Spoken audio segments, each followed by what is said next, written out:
ঈদ বিনোদনে ভিন্ন ধরনের আয়োজন করা হয়েছে। বরিশালের আগুলঝাড়ায় এলাকার যুবক ও বয়স্কদের জন্য বিভিন্ন গ্রামীণ খেলার আয়োজন করা হয়। আয়োজকরা জানান, মাদক থেকে দূরে থাকতে আর ঈদের আনন্দ ভাগাভাগি করে নিতে এমন আয়োজন। ঈদের দ্বিতীয় দিন থেকে শুরু হওয়া এই খেলা চলবে ঈদের চতুর্থ দিন পর্যন্ত। সংবাদদাতা স্বপন দাসের তথ্য ছবিতে প্রতিবেদন।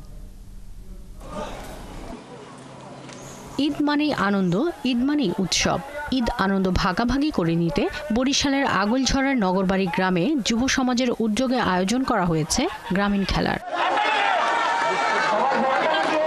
ঈদের দ্বিতীয় দিন নগরবাড়ি সরকারি প্রাথমিক বিদ্যালয় মাঠে শুরু হয়েছে বিভিন্ন ধরনের গ্রামীণ খেলা। আর এর মূল আকর্ষণ ছিল তেল মাখানো কলা গাছে ওঠা। এই খেলা দেখার সময় দর্শক করতালি দিয়ে তাদের উৎসাহ জুগিয়েছেন। আমাদের এলাকায় যারা যুব সমাজ আছে, মুরব্বী আছে, মহিলা আছে, তারা চাইতেছে মাদক মুক্ত একটা দেশ এবং অন্তপক্ষে আমাদের দেশটা এটা গড়তে পারে। ভবিষ্যতে যারা আসবে তাদের মাদক মুক্ত দেশটা গড়তে পারে, এই আশা।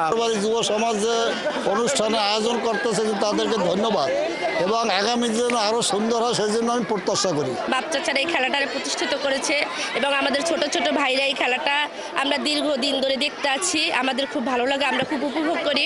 আমাদের গ্রামের একটি ঐতিহ্যবাহী খেলা, এটা প্রতি বছরই হয়। আমাদের গ্রামের এই খেলাটি সবাই খুব আনন্দের সাথে উপভোগ করে। প্রতিযোগিতায় বিস্কিট দৌড়, হাড়ি ভাঙা, ফুটবল খেলার আয়োজন করা হয়। আর এই খেলা দেখতে আশেপাশের বিভিন্ন এলাকা থেকে এসেছেন হাজারো মানুষ। বল খেলায় ফার্স্ট হয়েছি, আমার ভালো লাগছে। এখানে বিস্কুট খেলা হয়েছে, চকলেট খেলা হয়েছে এবং বল খেলা হয়েছে, এই কলা গাছ খেলা হয়েছে। হাতবার এই তেল দেওয়া কলা গাছে উঠে আমি ফার্স্ট হই। দর্শকের আনন্দ উঠেই আমার আনন্দ। আয়োজকরা জানান, মাদক মুক্ত সমাজ করতে আর গ্রাম বাংলার ঐতিহ্য সংস্কৃতি ফিরিয়ে আনতেই এমন আয়োজন। এই আয়োজনকে কেন্দ্র করে হাজার হাজার মানুষ আসে। আমরা চাচ্ছি যারা মাদক মুক্ত সমাজ গড়ার জন্য, এটা সামান্য একটা প্রয়াস। আমরা চাচ্ছি সুস্থ একটা সমাজ এবং মাদক মুক্ত একটা সমাজ, আর তার জন্যই আমাদের এই আয়োজন। সবাইকে সাথে নিয়ে আজকের এই খেলা আশাবাদী আমরা সামনের বছর প্রতি বছর আমরা এই খেলার আয়োজন করব, যাতে সবাইকে নিয়ে আমরা মাদক মুক্ত একটা সমাজ গড়তে পারি। এমন ব্যতিক্রমী আয়োজন শুধু ঈদের আনন্দই বাড়িয়ে তোলে না, বরং সামাজিক বন্ধন সুদৃঢ় করে বলছেন এলাকার মানুষ।